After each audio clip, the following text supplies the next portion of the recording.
Russian president Vladimir പുടിൻ്റെ ഒരു ദൂതൻ ഡൽഹിയിലേക്ക് എത്തി. അപ്പോൾ ഇന്ത്യയിലേക്ക് വരണമെങ്കിൽ ഒരു ദൗത്യം ഏൽപ്പിച്ചിട്ടായിരിക്കില്ലേ വരിക? എന്തായിരിക്കും അതെ, ഈ ദൂതൻ ഡൽഹിയിൽ എത്തിയിട്ടുണ്ട്. അത് അവിടുത്തെ പാർലമെന്റിന് ധൂമ എന്നാണ് പറയുക, ധൂമ. പാർലമെന്റിന്റെ സ്പീക്കർ ആണ് വന്നിരിക്കുന്നത്. കൂടെ വേറെ പ്രതിനിധികളും ഉണ്ട്. വ്യാജസ്ലാവ് വൊളോദിൻ ആണ് വന്നിരിക്കുന്നത്. അദ്ദേഹം പുടിൻ്റെ വലം കൈ ആയിട്ടാണ് അറിയപ്പെടുന്നത്. ഈ കഴിഞ്ഞ ജൂലൈയിൽ നമ്മുടെ സ്പീക്കർ ഓം പ്രകാശ് ബിർളയെ കണ്ടിരുന്നു അദ്ദേഹം. അത് ബ്രിക്സിൻ്റെ പാർലമെൻ്ററി ഫോറം സെൻറ്റ് പീറ്റേഴ്സ്ബർഗിൽ മീറ്റിംഗ് നടക്കുമ്പോഴാണ് കണ്ടത്. കഴിഞ്ഞ ജൂലൈയിൽ 2 സ്പീക്കർമാരും തമ്മിൽ കണ്ടിരുന്നു. അപ്പോൾ ഇപ്പോൾ വന്നിരിക്കുന്നത് എന്താണ് എന്നുള്ള ഒരു ചർച്ച നയതന്ത്ര രംഗത്തൊക്കെ നടക്കുന്നുണ്ട്. ഈ വൊളോദിൻ വരുന്നതിനെ പറ്റി അദ്ദേഹം തന്നെ അദ്ദേഹത്തിൻ്റെ ടെലഗ്രാം ചാനലിൽ പറഞ്ഞ കാര്യങ്ങൾ ടാസ്, അവിടുത്തെ വാർത്താ ഏജൻസി മോസ്കോയിലെ, റിപ്പോർട്ട് ചെയ്തിട്ടുണ്ട്. അദ്ദേഹം പറഞ്ഞിരിക്കുന്നത്, ഈ വൊളോദിൻ പറഞ്ഞിരിക്കുന്നത് ഇന്ത്യയിൽ നടക്കുന്ന ചർച്ചകൾ വളരെ നിർണായകമാണ് എന്ന് പറഞ്ഞിട്ടുണ്ട്. ഞാൻ ഇന്ത്യയിലേക്ക് പോകുന്നത് സഹപ്രവർത്തകരുമായിട്ടാണ് എന്ന് പറഞ്ഞിട്ടുണ്ട്. കോവിഡുമായിട്ട് മുമ്പ് നടക്കാത്ത ഒരു യോഗമാണ് എന്ന് പറഞ്ഞിട്ടുണ്ട്. അത് അത്ര വിശ്വസിക്കണമെന്നില്ല. ഇപ്പോൾ വരുമ്പോൾ രാത്രി തന്നെ ഡൽഹിയിലെത്തി ചർച്ചകൾ നടക്കുകയാണ്. അതായത് ഇന്നത്തേക്ക് ചർച്ചകൾ നടക്കുകയാണെന്നാണ് പറഞ്ഞിരിക്കുന്നത്. അത് കഴിഞ്ഞിട്ട് ഒരു ഇന്ത്യൻ സംസ്ഥാനത്ത് ഫെബ്രുവരി 4-ാം തീയതി, നാളെ അല്ലേ, അതെ, പോവും എന്ന് പറഞ്ഞിട്ടുണ്ട്. ഒരു സംസ്ഥാനത്ത് പോവും. സംസ്ഥാനം ഏതാന്ന് പറഞ്ഞിട്ടില്ല. അത് കഴിഞ്ഞ് റഷ്യയിലേക്ക് തിരിച്ചു പോകും എന്ന് പറഞ്ഞ ശേഷം അദ്ദേഹം പറയുന്നൊരു പ്രധാനപ്പെട്ട കാര്യമുണ്ട്. വാഷിങ്ടണും ബ്രസൽസും റഷ്യയെ ലോകത്തിൽ നിന്ന് ഒറ്റപ്പെടുത്താൻ നടത്തിയ ശ്രമങ്ങളൊക്കെ പരാജയപ്പെട്ടു. ബ്രസൽസ് എന്ന് ഉദ്ദേശിക്കുന്ന യൂറോപ്യൻ യൂണിയനെയാണ്. അപ്പോൾ യൂറോപ്യൻ രാജ്യങ്ങളും അമേരിക്കയും റഷ്യയെ ഒറ്റപ്പെടുത്താൻ നടത്തിയ ശ്രമങ്ങളൊക്കെ പരാജയപ്പെട്ടിരിക്കുന്നു. ഇന്ത്യ ഞങ്ങളുടെ ഒരു സ്ട്രാറ്റജിക് പാർട്ട്ണർ, പ്രധാനപ്പെട്ട നയതന്ത്ര പങ്കാളി ആണ്. ഒരുപാട് വർഷത്തെ ബന്ധമുണ്ട്. ഞങ്ങൾ തമ്മിൽ ആത്മവിശ്വാസം ഉണ്ട്, പരസ്പരം ഗുണമുള്ള ബന്ധവുമാണ്. അങ്ങനെയുള്ള സഹകരണമാണ് ഞങ്ങൾ തമ്മിലുള്ളത് എന്ന് പറഞ്ഞിട്ടുണ്ട്. എന്ന് പറഞ്ഞാൽ റഷ്യയെ ഒറ്റപ്പെടുത്തിയ സാഹചര്യത്തിൽ ചില ചർച്ചകൾ നടത്താനുണ്ടെന്നാണല്ലോ ഇത് മലയാളത്തിലേക്ക് ആക്കുമ്പോൾ നമുക്ക് മനസ്സിലാവുന്നത്. സഹകരണം വളർത്താനുള്ള ഒരു വരവാണ് എന്ന് വളരെ വ്യക്തം. അതായത് ഡൽഹിയും ബെയ്ജിങ്ങും ഇന്ത്യയും ചൈനയും യുക്രൈൻ വിഷയത്തിൽ മധ്യസ്ഥത വഹിക്കുന്നതിനോട് താല്പര്യമുണ്ട് എന്നുള്ളത് നേരത്തെ പുടിൻ പറഞ്ഞിട്ടുണ്ട്. ഏതെങ്കിലും ഒരു രാജ്യം, നമ്മുടെ വിദേശകാര്യമന്ത്രി എസ് ജയശങ്കർ 2022 ആദ്യം തന്നെ പറഞ്ഞിരുന്നു നമ്മൾ മധ്യസ്ഥത വഹിക്കാൻ തയ്യാറാണെന്നും പറഞ്ഞിട്ടുണ്ട്. അപ്പോൾ ഈ സാഹചര്യത്തിൽ ഉക്രൈൻ കാര്യത്തിൽ മധ്യസ്ഥതയുമായി ബന്ധപ്പെട്ടിട്ടാണോ ഈ വരവ് എന്ന് ചില റിപ്പോർട്ടുകളിൽ സംശയിക്കുന്നുണ്ട്. പക്ഷേ എനിക്ക് തോന്നുന്നൊരു കാര്യം, ഈ ബൈഡൻ പോകുന്ന പോക്കിൽ ട്രംപ് വരുന്നതിന് മുമ്പ് ഈ റഷ്യൻ ഊർജ ഭീമന്മാർക്ക് ഉപരോധം ഏർപ്പെടുത്തിയിരുന്നു. പിന്നെ എണ്ണയൊക്കെ ഇന്ത്യയിലേക്കൊക്കെ കൊണ്ടുവരുന്ന ടാങ്കറുകൾക്ക് ഉപരോധം ഏർപ്പെടുത്തിയിരുന്നു. അങ്ങനെ ഇന്ത്യക്ക് റഷ്യയുടെ എണ്ണ കിട്ടാത്ത അവസ്ഥ ഉണ്ടായി.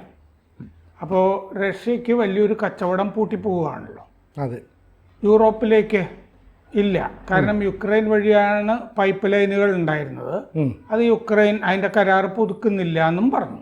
അപ്പോൾ യൂറോപ്പിലേക്കും ഇല്ല എണ്ണ, ഇന്ത്യയിലേക്കും ചൈനയിലേക്കും ഒന്നും എണ്ണ ഇല്ല എന്ന് വന്നു.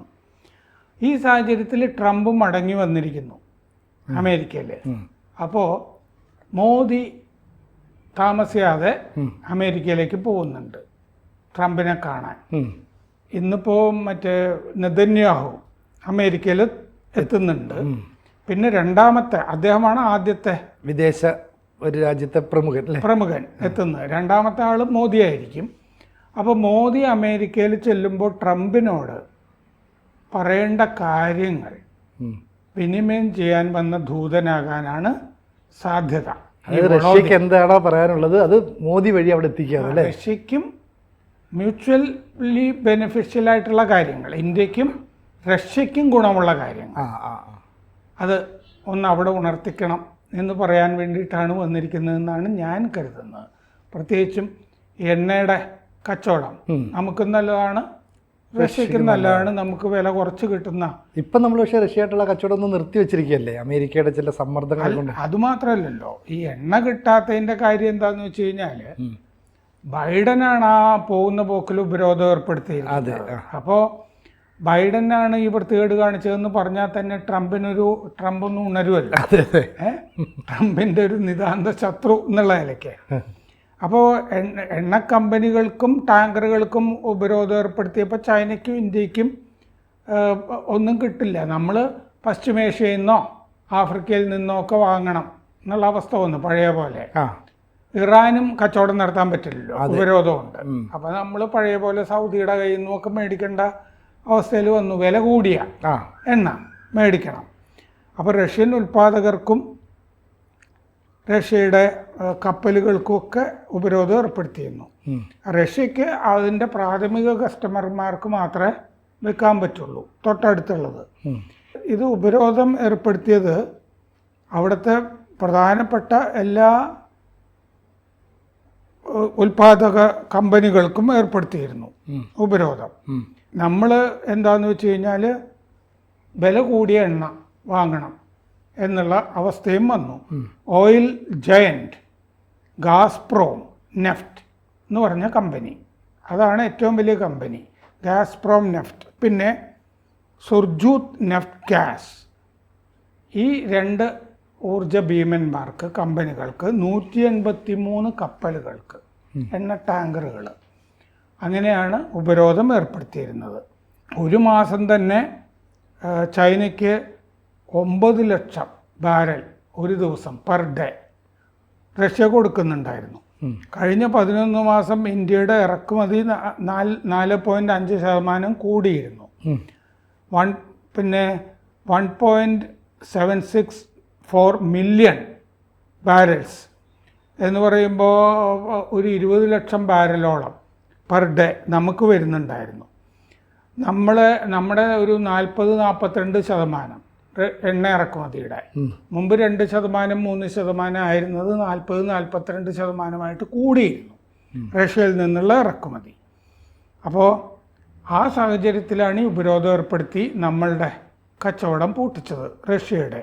അപ്പോൾ മിഡിൽ ഈസ്റ്റ്, ആഫ്രിക്ക, ബ്രസീൽ അവിടെ നിന്നുള്ള വില കൂടിയ ക്രൂഡ് നമ്മൾ വാങ്ങിക്കണം എന്നുള്ള അവസ്ഥ വന്നു. അപ്പോൾ റഷ്യയുടേത് $60 താഴെ ആണ് നമ്മൾ വാങ്ങിയിരുന്നത്. അതുകൊണ്ട് എണ്ണയിൽ നിന്നുള്ള ലാഭം യുക്രൈൻ യുദ്ധത്തിൽ റഷ്യ ഉപയോഗിക്കുന്നു എന്ന് പറഞ്ഞിട്ടാണ് ബൈഡൻ ഉപരോധം ഏർപ്പെടുത്തിയിട്ട് പോയത്. ഇപ്പോൾ ഈ ബ്രണ്ട് ക്രൂഡിന് 80 രൂപയ്ക്ക് മുകളിലൊക്കെ ബാരലിന് ഉള്ളപ്പോഴാണ് നമ്മൾ $60 വാങ്ങിച്ചുകൊണ്ടിരുന്നത്. ഇന്ത്യ യൂറാൾസ് ഓയിലാണ് വാങ്ങിച്ചുകൊണ്ടിരിക്കുന്നത്. ചൈന വാങ്ങിയിരുന്നത് റഷ്യയുടെ എസ്പോ ബ്ലെൻഡ് ക്രൂഡാണ്. അപ്പോൾ ഇത് നമുക്ക് നിലയ്ക്കുന്ന അവസ്ഥ വന്നു. അപ്പോൾ ട്രംപ് ഈ ഉപരോധം ലിഫ്റ്റ് ചെയ്യുമോ, ഉപരോധം റദ്ദാക്കുമോ എന്നുള്ളത് നമ്മളെ സംബന്ധിച്ചിടത്തോളം വലിയ വിഷയമാണ്. റഷ്യയെ സംബന്ധിച്ചിടത്തോളം വലിയ വിഷയമായിരുന്നു. ഇന്ത്യ വാങ്ങിയിരുന്ന 25 മുതൽ 50% വരെ ഡിസ്കൗണ്ടിലാണ് വാങ്ങിയിരുന്നത്. ഇന്ത്യയാണ് ലോകത്തിലെ 3ാമത്തെ ഏറ്റവും വലിയ കൺസ്യൂമർ. ചൈനയും വലിയ കൺസ്യൂമറാണ്. 2020 ജൂലൈയിൽ മാത്രം റഷ്യയിൽ നിന്ന് $2.8 ബില്യൺ എണ്ണ നമ്മൾ വാങ്ങിയിരുന്നു. എന്ന് പറഞ്ഞാൽ ഒരു മാസം തന്നെ 25,000 കോടി രൂപ, അങ്ങനെയാണ് എണ്ണ നമ്മൾ വാങ്ങിയിരുന്നത്. 25,000 കോടി രൂപ. ഇതാണ് centre for research on energy and clean എയറിൻ്റെ കണക്ക്. യുക്രൈൻ യുദ്ധത്തിന് മുമ്പ് 1% റഷ്യയിൽ നിന്ന് വാങ്ങിയിരുന്നത്. അതിപ്പോൾ 40% വർദ്ധിച്ചിരുന്നു. ആ കച്ചവടമാണ് ഈ പൂട്ടിപ്പോയത്. അപ്പോൾ അതുകൊണ്ട് ഈ കാര്യങ്ങളും അതുപോലെ തന്നെ യുക്രൈൻ മധ്യസ്ഥത, ഞാൻ വന്നു കഴിഞ്ഞാൽ ഒരു ദിവസം കൊണ്ട് 24 മണിക്കൂർ കൊണ്ട് അവസാനിപ്പിക്കുമെന്ന് ട്രംപ് പറഞ്ഞിരുന്നു. അപ്പോൾ ഈ സുപ്രധാന കാര്യങ്ങൾ ചർച്ച ചെയ്യാനായിട്ട് മോദി അങ്ങോട്ട് പുറപ്പെടുന്നതിന് മുമ്പ് പുടിൻ ഒരു ദൂതനെ അയച്ചിരിക്കുന്നു എന്നുള്ളതാണ് നമ്മൾ നയതന്ത്ര രംഗത്ത് നിന്നുള്ളവരിൽ നിന്നും മനസ്സിലാക്കുന്നത്. കൂടുതൽ വാർത്തകളും വിശേഷങ്ങളും നിങ്ങളിലേക്ക് എത്താൻ ABC മലയാളം സബ്സ്ക്രൈബ് ചെയ്യുക, ബെൽ ബട്ടണും അമർത്തുക.